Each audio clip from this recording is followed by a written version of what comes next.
Shalom, shalom, shalom, shalom, shalom. Bienvenue, dis-je, à notre spéciale édition, à notre Institut biblique PSJC. Nous disons IBPSJC, cet Institut biblique qui nous aide à mieux croître dans la vie chrétienne. Que le Seigneur vous soit favorable de partout dans le monde pour tout ce qui vous donne ces fardeaux de vous connecter pour apprendre la vraie connaissance de Dieu. Une connaissance qui n'émane pas des hommes, une connaissance qui n'émane pas de l'internet, mais une connaissance qui émane du ciel, car c'est par Réma que j'obtiens ces enseignements et je vous les transmets, afin que vous puissiez, comme je viens de le dire, avoir une très parfaite croissance dans le Seigneur. On va prier. Dieu notre Père, nous te sommes infiniment reconnaissants. Nous te disons merci. Merci parce que en ce jour, nous nous réunissons non pour calomnier, non pour critiquer, non pour nous révolter contre nos semblables, mais pour acquérir la vraie connaissance. Il est stipulé dans ta sainte parole que deux personnes ne peuvent cheminer ensemble s'ils ne s'accordent pas. Et nous voulons marcher avec toi, toi qui es notre chemin. Nous voulons emprunter, nous voulons, Seigneur, demeurer dans ce chemin tout en respectant la connaissance des Écritures. Voilà pourquoi nous te prions par la vertu du Saint-Esprit, que tu nous enseignes, que tu nous corriges, que tu nous orientes, afin que, Seigneur, nous te soyons digne, correcte, parfaite, et Seigneur, cela te rendra gloire, que l'incrédulité, l'endurcissement, la diffamation, les stratégies de l'ennemi puissent tomber, que cela aille dans les arides au nom de Jésus-Christ de Nazareth. Règne parce que tu es Dieu, tu es merveilleux. En ton Seigneur, nous te prions, nous te disons gloires et louanges à toi, Seigneur Jésus-Christ. Merci, Seigneur Jésus-Christ. Amen, amen, amen, amen. Soyez glorifiés, soyez bénis, que Dieu soit glorifié, vous soyez bénis.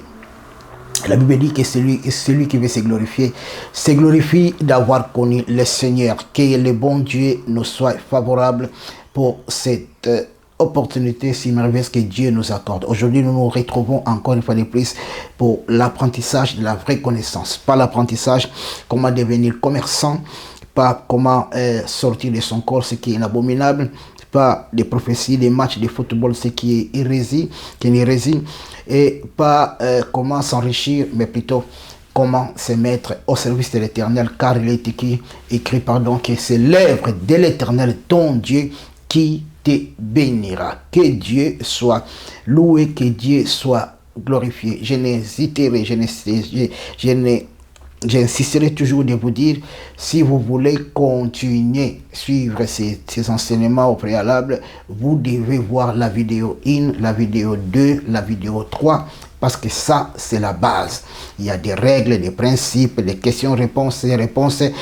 En fait, c'est là où le vrai fondement. Et là, je suis en train d'ajouter, de bâtir cet édifice, de bâtir sur ces règles, sur ces principes que j'ai précités dans les vidéos précédentes. La fois dernière, j'avais commencé à expliquer comment on peut servir Dieu dans les dons de Dieu. J'avais explicité, il y a 3 sortes de dons.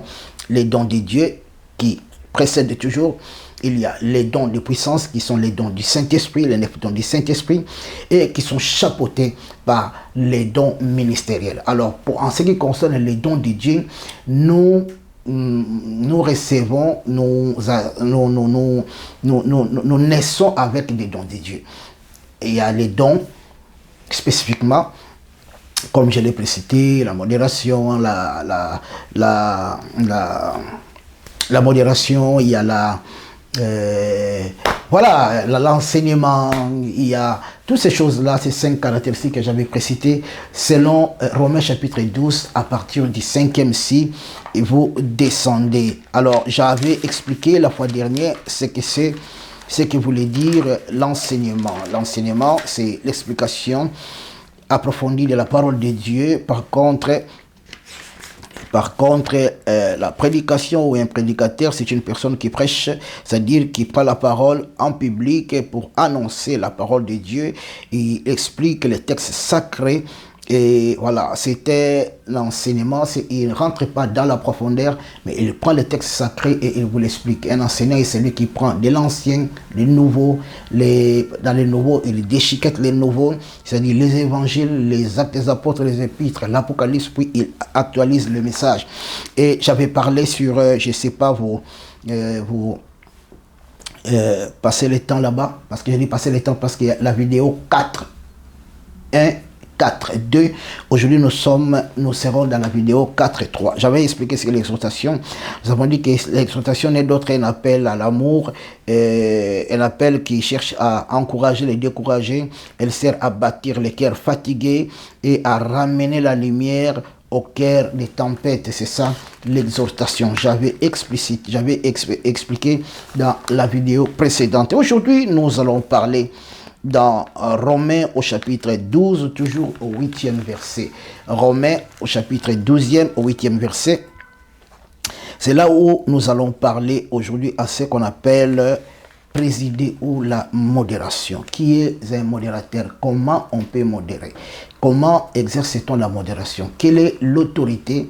Quelle est la limite des modérateurs? Parce que il y a vraiment un désordre. Il y a vraiment un désordre. Alors, si on ne cherche pas à comprendre les rôles des modérateurs, en quoi il est responsable ou de quoi il est responsable, si on ne cherche pas à les comprendre, dis-je, laissez-moi vous dire que nos cultes seront toujours des cultes, des hommes seront toujours des cultes purement charnels. À ne pas oublier cette capacité de présider, Dieu le donne aussi aux païens. Vous voyez, quand il y a une réunion gouvernementale, il y a une personne qui préside. Si vous allez dans l'hémicycle, là où les gens se réunissent, il y a toujours un modérateur. Lorsqu'il y a un mariage, il y a toujours un modérateur. Donc, quand on parle de la modération, on ne sous-entend pas seulement que des séances ecclésiastiques ou purement spirituelles. Mais en ce qui nous concerne, nous allons nous atteler sur la modération dans ce que nous faisons dans l'œuvre de Dieu. Donc, j'ai essayé de vous expliquer cela pour vous faire comprendre qu'on peut avoir la capacité de présider des réunions de famille, des capacités. Vous voyez une personne qui, dans votre famille, lui au moins, quand il y a un problème, bien quand il y a une rencontre, quand lui se tient debout, il parle. Il n'est pas du tout âgé, il n'est pas du tout, comment dirais-je, une autorité. Il n'est pas, même, il peut s'avérer, il n'a pas même d'argent, il n'a pas même friqué. Mais quand il se pointe pour présider la réunion, tout se passe à merveille. C'est un don qu'il a reçu de Dieu. De pareilles personnes, il faut les préserver parce que nous ne sommes pas nombreux. Elles ne sont pas nombreuses, pardon. Alors, dans Romains au chapitre 12, au 8e verset, nous allons lire les Écritures pour une très bonne compréhension. Il est écrit: à celui qui exhorte à l'exhortation, que celui qui donne le fasse avec libéralité, que celui qui préside le fasse avec zèle, que celui qui préside le fasse avec zèle. Quand on parle de présider, quand on parle de présider n'est rien d'autre, comme je viens de le dire, rien d'autre que diriger une séance, une réunion de prière. Selon le dictionnaire, selon la science. Donc quand on dit que quelqu'un, c'est lui qui va présider, donc c'est la personne là qui incarne la cérémonie, il incarne la vision. Un modérateur est celui qui incarne la vision. Il ne parle pas selon lui, il ne parle pas selon ses idées, il ne parle pas selon ses convictions, il ne parle pas selon sa connaissance, mais il parle selon la raison pour laquelle il a été choisi pour présider. Il dit des mots, des phrases qui doivent accompagner la vision. Il est l'incarnation de la vision à ce temps-là. Il est celui qui transmet aux gens cette force, cette vision. Il transmet aux gens cette capacité de bien en fait, il coordonne les choses. Je vais encore vous expliquer plus amplement. On dit qu'un modérateur est celui qui a la charge du bon déroulement d'un culte. Un modérateur, la charge des modérateurs, si il n'a pas conscience, il ne prend pas conscience et ne se dit pas que c'est de ma charge. Quand on me choisit le modérateur, c'est-à-dire la réussite de ce culte dépend de moi. C'est-à-dire que c'est à lui. En fait, c'est la confiance du maître de la cérémonie, Christ et son serviteur, ont été attribués par la personne là, les choisi, le modérateur ou là, celui qui va présider.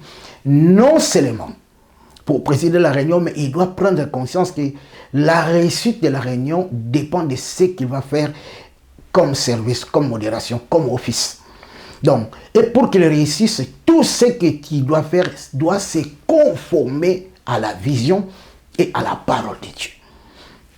Alors, je vais aller même plus loin avant que je vous donne des nota bene. Je vais aller plus loin. Un modérateur est semblable à un directeur d'une compagnie qui possède la mission de l'exécution à la lettre de l'esprit, non, je dis qu'un modérateur est semblable à un directeur d'une compagnie qui a pour mission d'exécuter à la lettre les formalités de Makambo et Sengelipo entreprise qui est bien. Vous voyez, un directeur est là, il a son chef, il a ses subordonnés, mais lui, il donne des directions, il donne des orientations. Un directeur est là et comme le centre, il absorbe tout. C'est-à-dire que les dossiers peuvent venir du département du personnel, les dossiers peuvent venir du département du social, les dossiers peuvent lui parvenir à partir de l'extérieur. Et un directeur est là, non seulement réquisitionner tous ces dossiers, chercher à les comprendre, et à les résoudre, donner des directions. Et si c'est avéré que les ordres qu'il doit entreprendre lui surpassent, il va consulter aussi ses supérieurs. Enfin, eux, ils vont lui donner les injonctions au travers desquelles lui, étant directeur, communiquera à ses subordonnés pour la bonne marche de la société. C'est textuellement comme un modérateur. Un modérateur est là, il reçoit l'ordre du visionnaire. Il sait pourquoi il est devant les gens, il sait comment s'habiller, il sait comment parler, il sait ce qu'il ne doit pas dire, il sait ce qu'il ne doit pas faire. Par exemple, tu es devant les gens, tu dois modérer, tu commences à et aussi, ça c'est n'importe quoi, ça c'est du paganisme. Quand tu fais office dans un culte, quand tu fais une modération, tu dois comprendre que tu es comme un directeur qui est là pour faire fonctionner les bons, pour faire fonctionner, ou dirais-je, pour faire fonctionner le culte ou la séance, non seulement le faire fonctionner, mais la drainer cette séance jusqu'à sa réussite parfaite. C'est ça le rôle des modérateurs. Alors nous disons qu'un modérateur est comme un directeur qui est là pour faire ça, et nous disons aussi un modérateur est semblable à un maître cuisinier. Vous voyez, dans des restaurants haut classés, il y a des 5 étoiles, des restaurants étoilés, il y a toujours eu des maîtres de cuisine. Même dans les simples restaurants, il y a toujours un chef cuisinier. Ce chef-là, lui, est là pour faire que la restauration soit non seulement équitable, mais servie à temps. Le chef-là est là pour faire... Disons, le rôle d'un chef cuisinier, j'avais dit que il a pour mission, premièrement, que tout se passe, que tous les repas soient de bonne qualité. Ça, c'est le rôle d'un chef cuisinier. Et deuxièmement, j'ai dit que le chef cuisinier, lui, il doit servir les repas au temps convenable. Il doit veiller que les repas soient servis au temps convenable. Ça, c'est un chef coutumier. Là, je ne fais que prendre à titre d'exemple. Le temps convenable. Non seulement au temps convenable, mais à tout le monde. C'est-à-dire que les gens sont assis, ils ont fait leur commande. Textuellement, les gens ont quitté leur maison, ils sont venus à l'église pour prier. Et lui, maintenant, le chef cuisinier, qui est le modérateur, doit tout faire pour que tout soit en ordre, que les gens qui sont affamés soient servis convenablement et que les repas là soient de bonne qualité. C'est-à-dire, c'est à lui de contrôler comment est-ce que les autres cuisiniers sont en train de les partager. Et c'est, nous disons, qu'un modérateur est comme un chef coutumier qui veille sur la propriété, sur la réputation de la place, chose qui attirera davantage la clientèle. Donc, je vais m'expliquer. Quand un chef coutumier étoilé, cuisinier est quelque part, un chef cuisinier est quelque part, comme vous comprenez un peu, il y a un peu le soleil, et là nous profitons toujours de ces temps si merveilleux. Quand un chef cuisinier est quelque part, et nous disons que ces chefs-là doivent veiller pour la bonne qualité du repas. Ils doivent veiller pour que les gens soient servis au temps convenable et que tout le monde soit servi. Ils doivent veiller à la propriété, à la saveur, au goût du repas. C'est-à-dire que ceux qui vont en consommer, ceux qui vont manger, ceux qui vont... voilà, ceux qui seront servis en sortant de ces lieux, qu'ils puissent se souvenir, on a été là-bas, on a été bien servi. Voilà pourquoi nous nous sommes décidés d'y retourner et d'inviter aussi d'autres personnes. Enfin, s'ils veulent se régaler d'une bonne nourriture, ils doivent aller dans ces restaurants qu'on appelle plein succès à Jésus-Christ. Donc un modérateur de plein succès à Jésus-Christ doit comprendre que tu es comme un chef cuisinier. Tu dois faire que la prière se fasse bien, la chorale chante bien, les modérateurs, les protocoles soient mis en place, qu'il n'y ait pas de désordre, qu'il y ait de l'ordre. Les gens qui font des désordres, là, tout cela, tu as droit à les arracher les micros. Quand tu parles du Seigneur Jésus-Christ et du visionnaire. Je leur ai dit, un modérateur dans une vision doit parler non seulement du Seigneur Jésus-Christ de la parole, et il doit parler de la personne qui incarne la vision. Pourquoi? Parce que tous ces peuples-là qui viennent là, ils se soumettent au Seigneur Jésus-Christ, ils dépendent de l'autorité de la personne que le Seigneur a incarnée. Donc, arrêtez un peu vos fourberies, vos niaiseries, vos enfantillages que vous faites. Moi, je suis là, je ne parle que de Jésus. Oui, nous ne parlons que du Seigneur Jésus-Christ, mais tout en respectant, tout en témoignant, tout en restant aligné aux ordres que le Seigneur a donné à son serviteur. Quand un visionnaire vient, il te dit par exemple, on va chanter, on va acclamer, on va faire tout cela. C'est ça le riting, c'est ça la liturgie de cet ensemble. Toi, tu es un modérateur, tu usurpes l'autorité directement des visionnaires. Tu dis, on ne va pas chanter. Ce n'est pas seulement parce qu'en chantant comme ça, on va faire autrement. Donc ça s'appelle désordre. Une vision respective. Dans une vision respective, quand un modérateur te fait comme ça, s'il y a le leader ou il y a d'autres ministres qui sont là, qui te voient faire ça, ils ont droit à venir te déguerpiller, à venir te mettre de côté. Et quand tu as affaire à un leader comme moi, directement tu seras suspendu. Pourquoi? Parce que tu ne connais pas la chose, tu ne connais pas l'affaire. Vous savez, l'œuvre de Dieu, c'est l'affaire de Jésus, c'est le business de Jésus.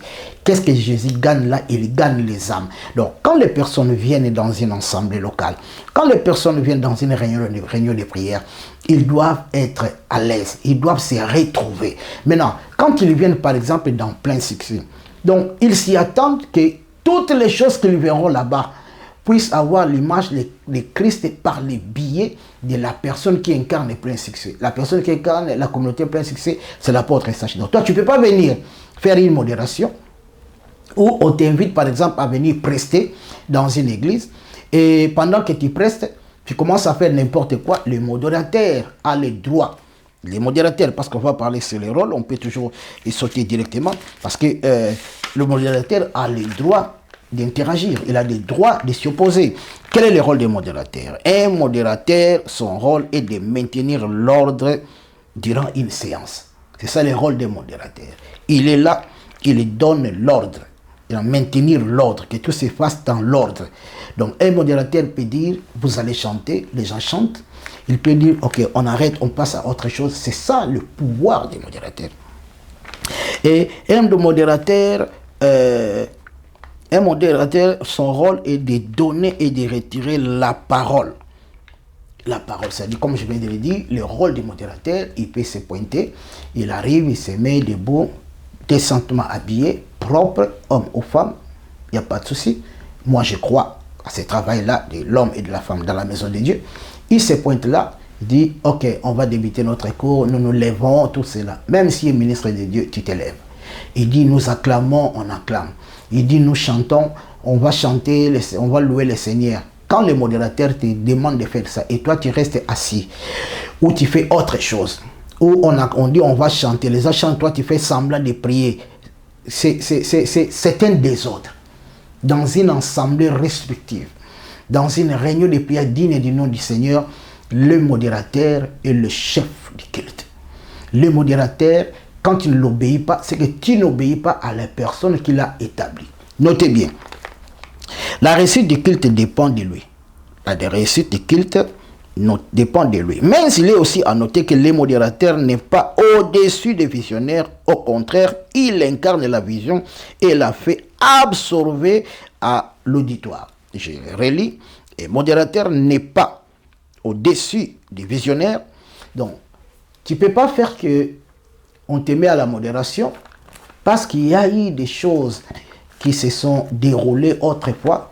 Tu gardes des mots et des phrases. Tu gardes la nature jusqu'au jour où on va te programmer. Et quand tu seras devant les gens, tu commences à vomir tes dents vinci que tu avais en toi. Tes rancines. Non.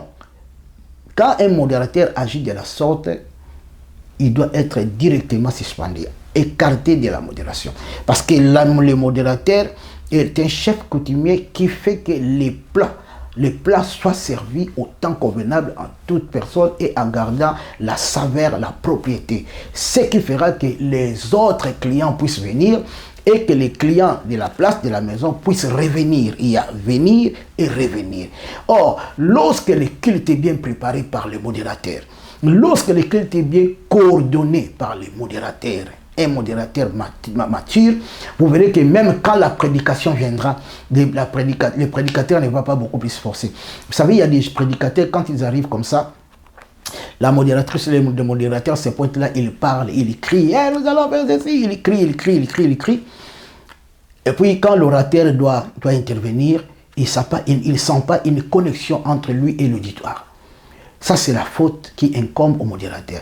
Le modérateur a pour rôle de faire monter les gens dans la présence de Dieu. C'est-à-dire préparer le chemin de la prédication, préparer le chemin de la louange, préparer le chemin de l'offrande, préparer le chemin de communiquer, préparer le chemin de retour. C'est-à-dire que quand un culte est réussi, vous verrez que même après la séance, les gens ne parviennent pas à retourner à la maison. Et si un modérateur est digne de son nom, ou une modératrice est digne de son nom, les gens commenceront à venir très bien avant parce qu'ils ne vont pas chercher à manquer ces temps où l'officiant, pour ne pas faire trop de tautologie des modérateurs, l'officiant ou l'officiante va intervenir ou va commencer son intervention. Ton éthique doit jouer, c'est-à-dire ta façon de t'habiller, de te présenter.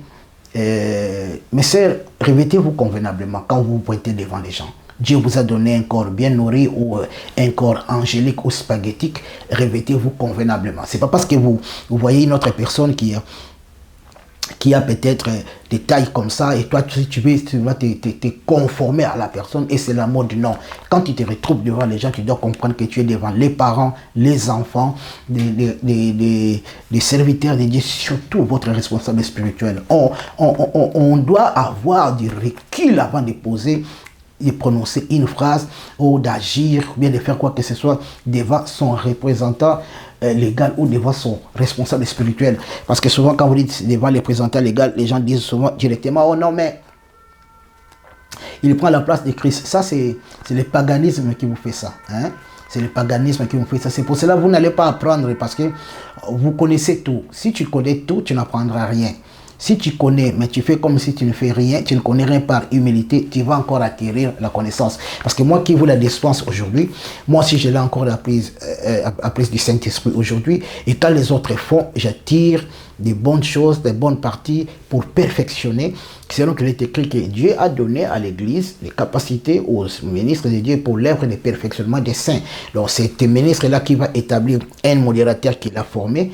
Quand il est en train de prester, il est en train de présider, le modérateur incarne son visionnaire. Donc c'est le visionnaire qui travaille par le biais du modérateur pour la réussite. Et moi, apôtre Eustache, problème de certaines difficultés permanentes des démons, âme du Saint-Esprit, je suis là seulement pour prendre des bonnes choses parce que je dois aussi chercher à perfectionner. Donc le modérateur n'est pas au-dessus des leaders.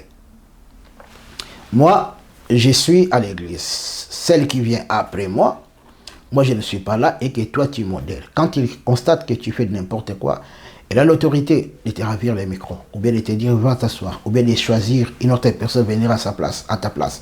Donc l'autorité des modérateurs, d'une officiante dépend du visionnaire, dépend de la personne qui l'incarne.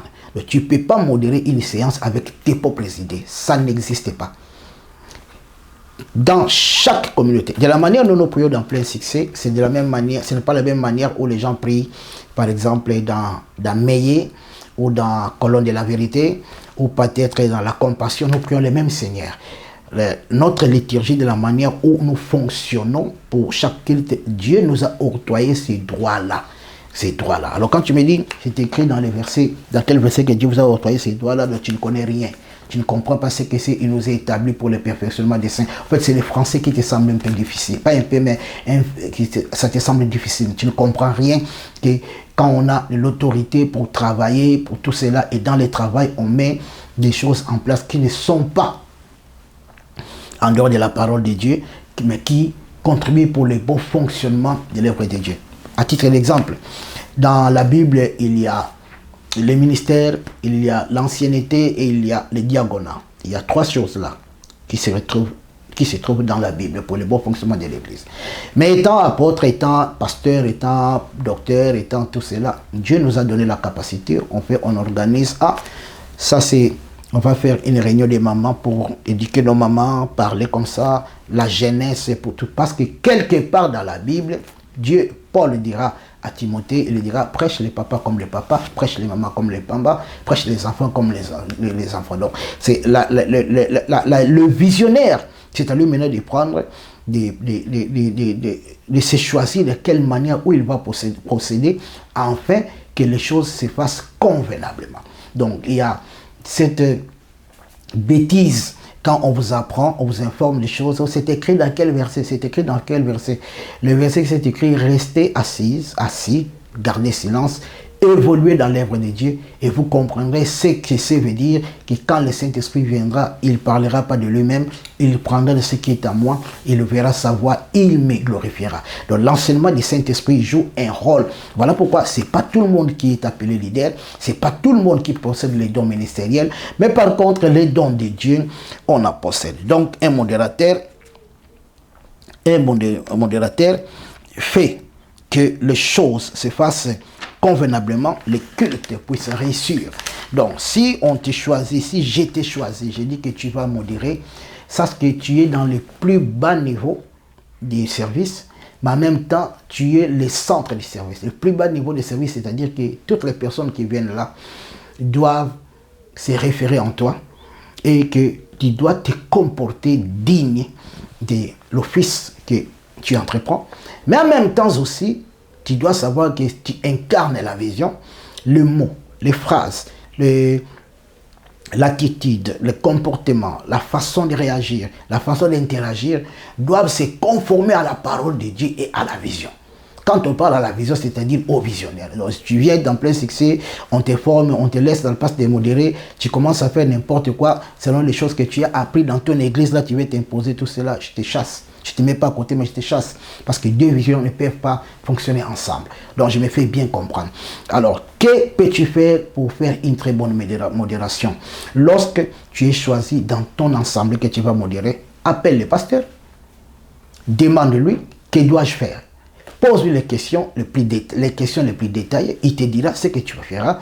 Quand il te pointera devant les gens, tu ne vas pas agir comme toi, mais comme lui. C'est pour cela, un enfant de Dieu, quand tu viens à l'église ou nos séances hebdomadaires, c'est une école d'apprentissage. Il y a des gens qui viennent, des peuples qui viennent dans l'assemblée, ils viennent, ils chantent, ils crient, ils dansent, et puis ils partent, point barre, basta. Non. Quand on vient, on apprend. Ces frères-là, ils parlent comment? Cette sœur-là, ils parlent comment? Qu'est-ce qui a fait que les bien-aimés-là soient suspendus? Quand cet événement-là s'est produit, quelle a été l'attitude du pasteur? Quel a été le message du pasteur? Quelle a été la réaction du pasteur? Tu n'as pas les yeux fixés vers tes collègues ou tes semblables, mais tu as les yeux fixés vers le Seigneur et surtout par le biais de son serviteur. Il y a les choses que Dieu nous recommande de vous dire, il ne vous les dira jamais, mais il attendra que vous puissiez l'exécuter. Donc, un modérateur, c'est une personne qui a ces dons-là de Dieu, de présider, ou soit on peut te choisir, on prie pour toi, on te communique cette force-là, on te pointe, tu dois te préparer spirituellement. Si le culte aura lieu où la séance se tient 2 heures de temps, si tu vas modérer, si tu modères peu, c'est-à-dire qu'au Sambeli Mouké, pour la modération, tu dois prier 1 heure de temps. Tu pries pour toute la séance détaillée. C'est là où tu verras que le Seigneur viendra se glorifier en toi. C'est-à-dire que tu pries dans toute la séance détaillée. Donc là, j'ai parlé de la modération, on ne s'est pas beaucoup évolué. Alors, toujours dans les mêmes versets là, on passe à ce que j'avais frôlé la fois dernière. Je vais me limiter à une partie parce qu'on doit continuer. Dans 2 Corinthiens au chapitre... Dans Romains, pardon, au chapitre 8, au chapitre 12, verset 8, la Bible dit, il a donné aux uns aussi les dons de donner. Il y a une confusion. Vous savez, quand on ne lit pas la Bible en conformité de ses révélations, on va dire de n'importe quoi. Attends, je vais lire un verset pour vous. Je sais que vous serez scandalisés, mais n'en soyez pas, parce que c'est la parole de Dieu. Hein? C'est la parole de Dieu. Je vous donne une vraie parole. Boudaka, se comportaka, c'est tout simplement parce que vous ne lisez pas. Vous ne lisez pas la parole de Dieu. C'est écrit dans 2 Corinthiens chapitre 5. Dans 2 Corinthiens, oui, chapitre... Ah non. 2 Corinthiens chapitre 9, verset, à partir du 5e verset. 2 Corinthiens chapitre 9, à partir du 5e verset.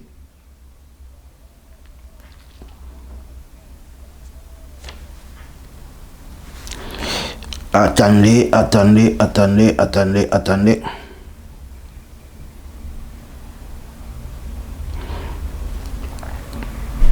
Donc, on lit à partir du 5e verset pour avoir une très bonne compréhension, mais à la maison, vous devez étudier du 5 au 13e verset. Il est écrit, je lis au nom du Seigneur Jésus-Christ, il est écrit, j'ai donc jugé nécessaire d'inviter les frères qui se rendent auparavant, à se rendre auparavant chez vous et à s'occuper de votre libéralité déjà promise afin qu'elle soit prête de manière à être une libéralité et non les actes d'avarice.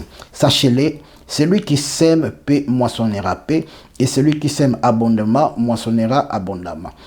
Que chacun donne comme il a résolu en son cœur, sans tristesse ni contrainte, car Dieu aime celui qui donne avec joie. Et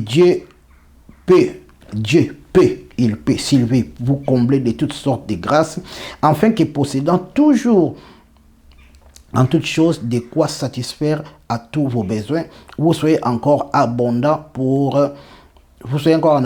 pour toutes les œuvres. Selon qu'il est écrit, il fait la... on se limite par là, on va relire à la maison. Dans Romains au chapitre 12, parce que je dois vous expliquer, parce qu'il y a une différence entre donner et la libéralité. Ah, là, je sais que ça va choquer. Ça va vraiment choquer.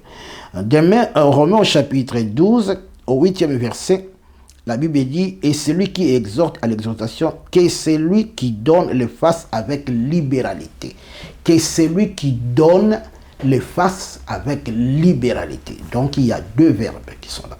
Parce que récemment ou actuellement, dans nos assemblées respectives, vous savez pourquoi il y a un monde pauvre? Parce qu'il y a de ceux qui donnent, mais leur façon de donner ne sont pas réalité ou ne sont pas au niveau de la libéralité.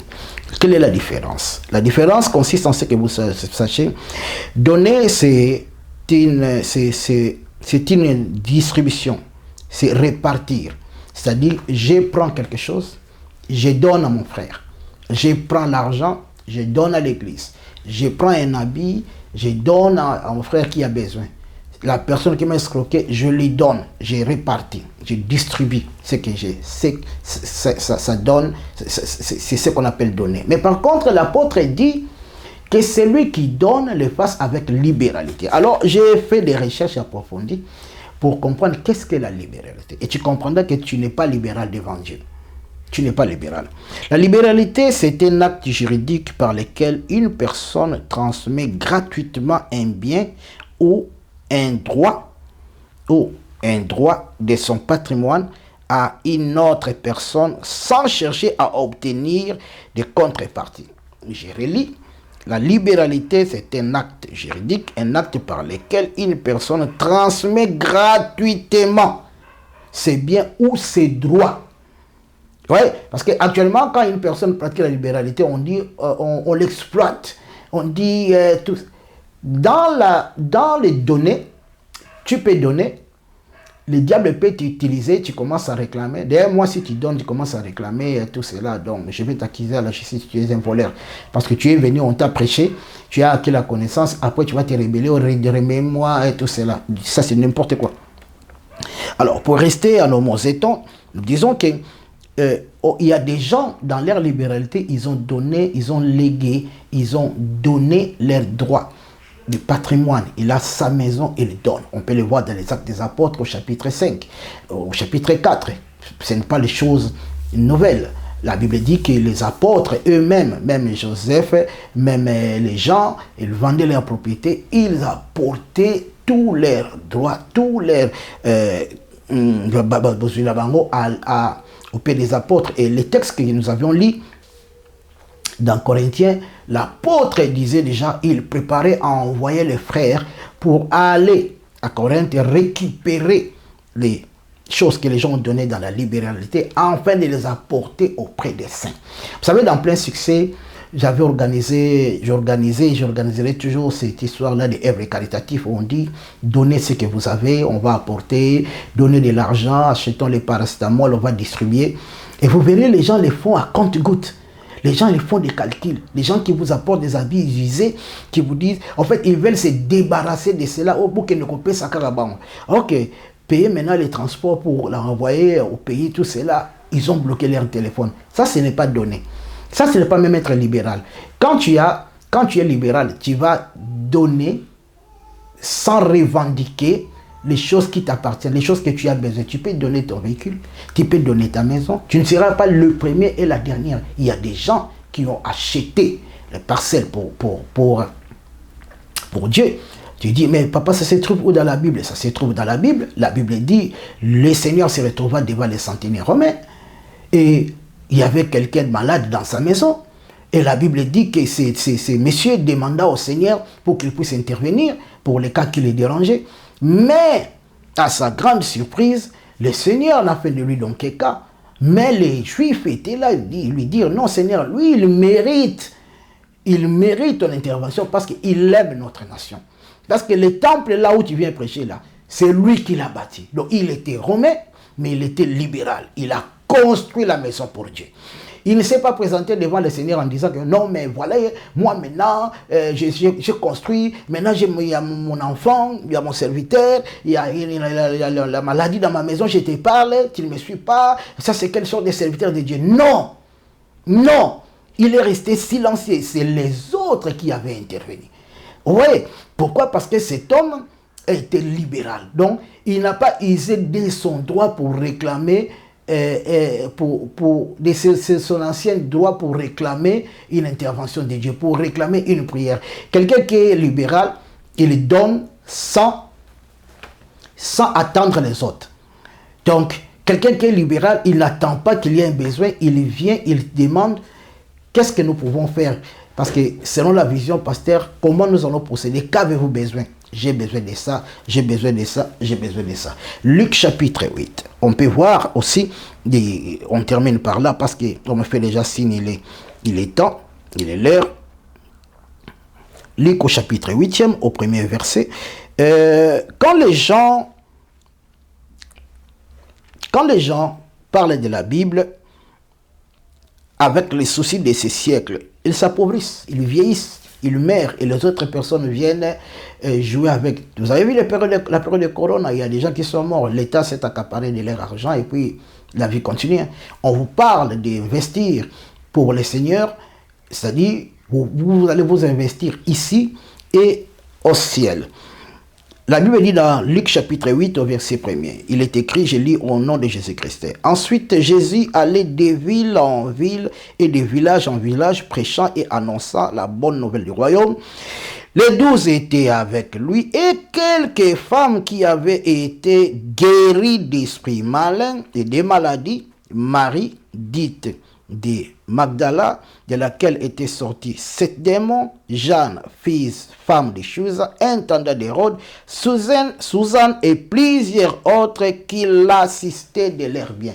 Ces femmes-là, ils prenaient leurs biens, ils assistaient Jésus-Christ afin que l'œuvre de Dieu aille de l'avant. Et cette assistance-là profitait aussi aux 12. Parce que quand vous lisez que Jésus avait 12 disciples, qu'ils allaient avec ça et là, mais ces gens-là ne travaillaient pas. Matthieu est fils bureaucrate. Jésus lui a dit de le suivre, il a abandonné le bureau. Pierre, André, fils des pécheurs. Jésus l'a dit de le suivre. Mais ces gens-là devaient être nourris.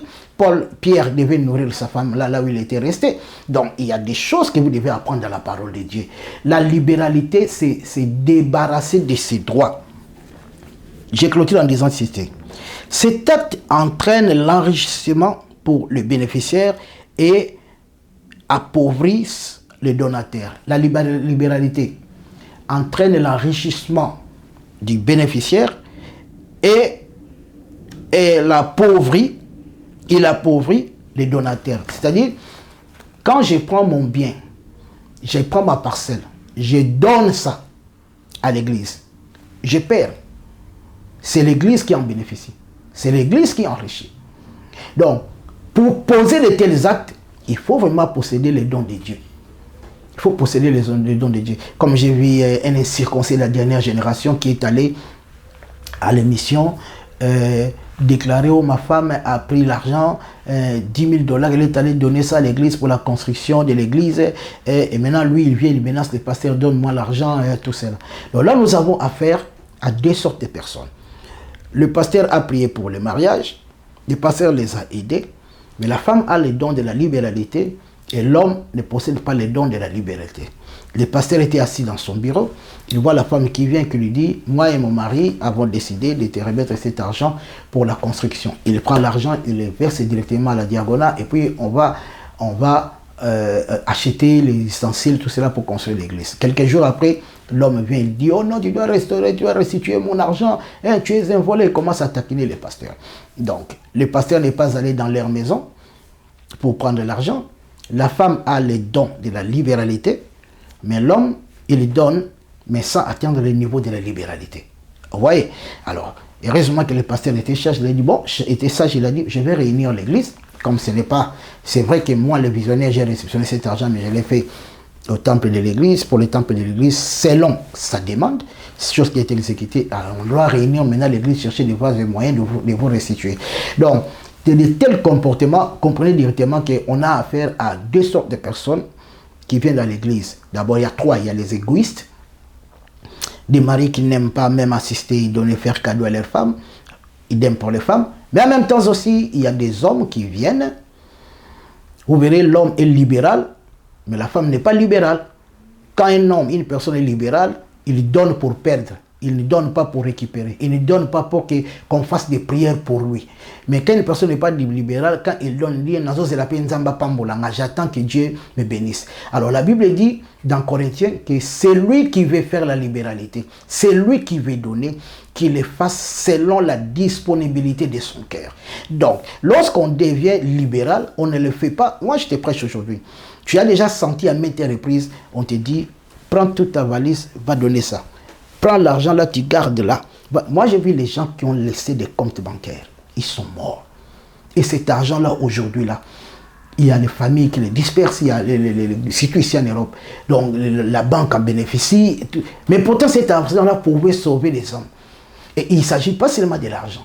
Parce que dans la Bible, il y a des parcelles, il y a des maisons, il y a des habits, il y a des relations, il y a toutes ces choses-là. Donc, quand la Bible dit que celui qui donne, qu'il les fasse avec libéralité, que celui qui modère, qu'il les fasse avec zèle. Vous voyez le mot là, le verbe là. Zélé, enthousiasmé, tout cela. Libéralité, c'est-à-dire je donne jusqu'à atteindre une dimension de non-retour. Jusqu'au niveau où je dois perdre ce que j'ai. Donc quand je les donne, je l'oublie. Donc ils ont la souci en gâté. Donc, même si si je donne une parcelle et puis on achète une parcelle et que le pasteur prend l'argent là, il bouffe, le pasteur rendra compte à Dieu. Moi, j'ai donné dans la libéralité pour ne plus les recevoir. Et si demain ou demain, Dieu me demandait de redonner encore quelque part pour ne plus les récupérer, je le ferai parce que je sais que je suis un gérant. Un vrai donateur, c'est un gérant. Un vrai donateur, c'est un gérant de Dieu. Il a l'argent de Dieu, il possède les biens de Dieu et Dieu lui demandera, prends, donne ça. Moi, je revois dans ma pensée, quand je me suis marié avec votre maman, juste après le mariage, on traversait une période très difficile là. Alors, on s'est décidé de se faire du bien. Nous sommes allés acheter des fauteuils, et alors une table, tout cela. Comme son pasteur venait à la maison, on ne savait que faire que lui donner. Et on venait juste d'installer cette table-là. Quand il arrive, on lui dit, pasteur, on n'a rien à te donner, prends cette table-là. Une table à manger, une très jolie table. Très jolie table. Et on est resté sans table de salon durant une longue période, parce qu'on a pris ce composé-là, on a donné ça à un pasteur. Et moi, je suis pasteur, s'il vous plaît. Un vrai pasteur dans le sens du mot. Mais je connais ces principes-là, j'ai donné. Mais aujourd'hui, c'est un témoignage. Mais après, quelle fut l'assistance de Dieu? On n'a pas dit à Dieu, Dieu, nous on a donné pour qu'on ait resté. Non. L'œuvre du libérateur crie. Si vous lisez Corinthiens, la Bible dit que Dieu viendra t'ouvrir de multiples façons de portes et bénédictions afin que tu sois dans l'abondance, afin que tu ne manques pas à manger, tes besoins quotidiens soient résolus par la grâce de Dieu. Donc la libéralité, donner à la forme de la libéralité, c'est un don de Dieu. Donc quand une personne vient et donne jusqu'à être libéral, à vider les comptes des enfants, à vider tout cela.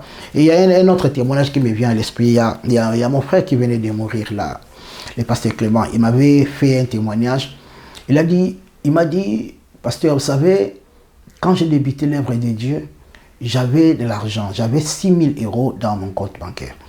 Alors on parlait aux gens de donner à l'œuvre de Dieu et ils ne donnaient pas compte-gouttes. Et j'ai commencé à donner, à prendre cet argent petit à petit, jusqu'à ce que cet argent finisse. Et je continue toujours à faire l'œuvre de Dieu. Aujourd'hui, il n'a pas acheté l'église pour Dieu, mais il a bâti l'église. Que Dieu soit loué. Dieu a pris son âme, il est parti, l'œuvre de Dieu continue. Jusqu'à aujourd'hui. Et s'il il aurait dit que non, je vais garder mon argent, c'est l'argent de ma femme et de mes enfants, et qu'aujourd'hui il est parti, l'argent aurait resté. Dieu allait lui demander, mais pourquoi mon œuvre s'était-elle disloquée? Qu'allait-il dire à Dieu? Il avait seulement compris que cet argent-là ne lui appartenait pas. Il n'avait pas seulement donné, mais il avait la libéralité. Quand on vous dit, il y a un besoin, on a besoin d'argent, tout cela, vous murmurez. Vous sparez, vous ne pouvez pas même toucher vos crédits de carte, vous êtes là, tout cela. Vous n'êtes pas libéral. Vous donnez, en fait, vous essayez de donner. Celui qui est un fou ou une folle de Dieu ne dirait pas que je venais de donner, non. Il dirait, mais l'œuvre de Dieu ne peut pas stagner, l'œuvre de Dieu ne peut pas stationner, donc moi j'ai fait. Et derrière, c'est ceux-là qui disent, pasteur, s'il vous plaît, ne cite pas mon nom, donne seulement, je donne seulement, et puis Dieu agira. Je vous ferai le témoignage des couples Panzo en Suisse. Je crois que j'en ai fait la fois dernière, mais je vais vous dire ce que Dieu a fait de les premières personnes qui m'avaient invité en Suisse. Ils ont pris leur argent. Je me rappelle le premier jour, ils avaient pris 300 €. Ils me disent, commence avec la radio. Avec cet argent-là qu'on a commencé l'œuvre de Dieu que vous me suivez aujourd'hui. Vous savez ce que Dieu a fait dès aujourd'hui? Je vous le dirai la fois prochaine. On va prier. Seigneur Dieu notre Père, merci pour la connaissance. Aide-nous, oh Dieu, à l'exécuter. Aide-nous à la pratiquer. La Bible dit que cette parole est dure. Qui peut l'écouter?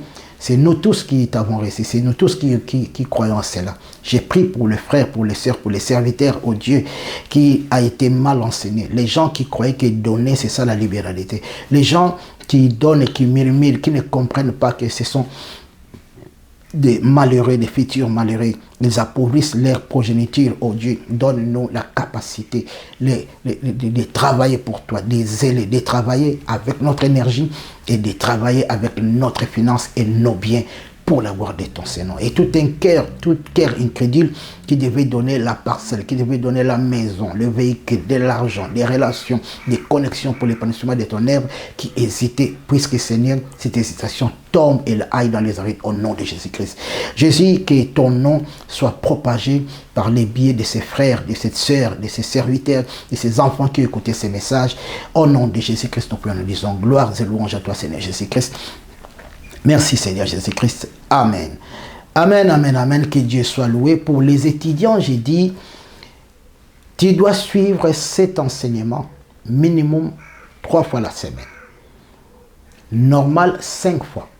Avant samedi, 10 fois au max. Et en le suivant, tu notes des phrases, des mots, de tout cela. Parce que la séance prochaine, avant que je puisse parler de la miséricorde, on va se réunir tous dans WhatsApp, les étudiants. Alors, je vais appeler chacun et vous allez nous relater ce que vous avez compris. Et j'ai choisi, par exemple, j'ai dit, le frère Estache, parle-nous de la vidéo 2. Il nous parle de la vidéo 2, je pose la question. On choisit frère X, frère tel. Parle-nous de la vidéo 4 et 3. Parce que c'est la vidéo 4 et 3. Tu dois avoir la capacité de les défendre. Parce que là, on est en train de se faire former. Il ne faut pas oublier, c'est l'adresse IBPSJC avec l'orateur Apôtre Estache et l'orateur Excellence. Le Saint-Esprit, même site, www.psjc.ei/radio. Nous sommes dans Facebook, nous sommes dans YouTube, PSJC Lumière, 24h/24. Soyez comme de bénédictions au nom de Jésus-Christ. Amen.